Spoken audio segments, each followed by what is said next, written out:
we're going to talk about financial reporting, and we're going to review the common financial statements that companies use to report on the performance of their business over a period of time. And one way to think about financial statements is that they're really nothing more than a mirror reflecting what's going on in the operations of the company and giving you a look inside of the company. The income statement, balance sheet, the cash flow statement are just different lenses to look at the company. And they're part of the story that's being told about the company. Because finance is the common language of business and the language that we use to tell the story of a company. And who are we telling that story to? Well, we're telling the story to a lot of stakeholders in a business who are going to look at the financial statements. And here are just a few. Within a company, owners want to know if they should stick with it or put their money somewhere else. Managers want to know if what they're doing is helping the company make money and perform. Outside the company, suppliers and lenders want to know if they should do business with you.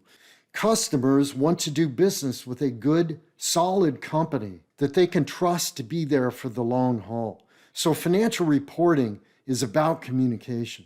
And our specific objectives in this discussion are to review how a company makes money and how they demonstrate that to the various stakeholders that we just talked about. And we'll cover the three key financial statements: the income statement, the balance sheet, and the statement of cash flows. And we'll also talk about how cash is not always the same as profit.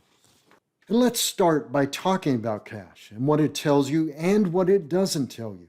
So let's say that you have a company, and as you run it over a period of time, cash flows in and cash flows out of the company.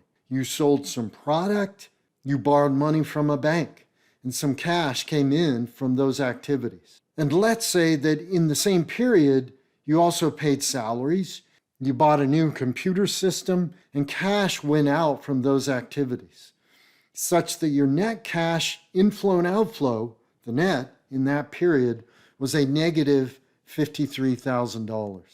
That sounds bad because it's negative, right? Or is it actually bad? What if you had started with $10 million in cash and it went down $53,000? That doesn't sound so bad, does it? But what if you started with $60,000? That's a different story and a different feeling.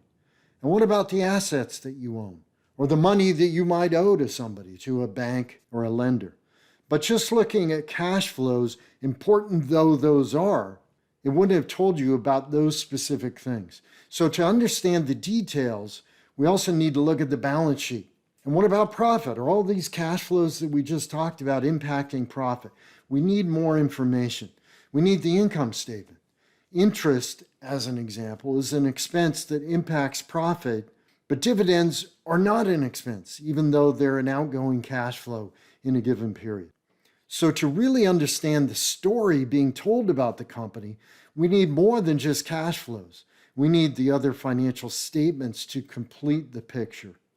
There are three main financial statements, and we'll talk in more detail about the income statement and the balance sheet. But at the highest level, the income statement compares revenue and expenses over a defined period of time. And the balance sheet shows what the company has in assets at a point in time and who owns the assets, which means what are the liabilities and the equity that you have in the company.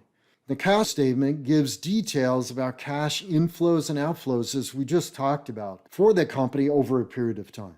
And actually, the cash flow statement is not even a separate statement, really. It's the worksheet they had to do to come up with the cash line item that we're going to see on the balance sheet.